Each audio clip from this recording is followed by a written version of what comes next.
స్వదేశంలో టీ24కు team India ready అయింది.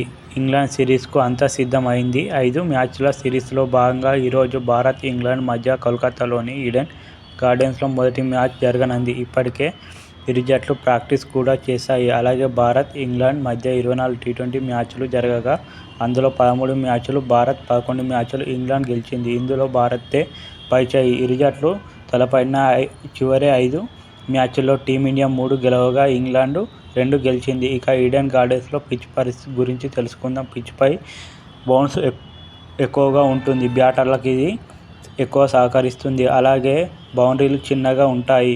దీంతో పరుగులు ఎక్కువ వచ్చే అవకాశం ఉంటుంది. చలికాలం కావడంతో బంతిపై తేమ ఎక్కువగా ఉంటుంది. బౌలర్లకు ఇబ్బందికరంగా ఉంటుంది. బ్యాటర్లకు ప్లస్ అవుతుంది. ఇకపోతే సుమారు 14 నెలల తర్వాత మళ్లీ బరిలోకి దిగనున్నాడు స్టార్ పేసర్ మహమ్మద్ షమి. ఇప్పటికే ఇంగ్లాండ్ తుది జట్టు ప్రకటించింది. భారత్ తుది జట్టు ప్రకటించాల్సి ఉంది.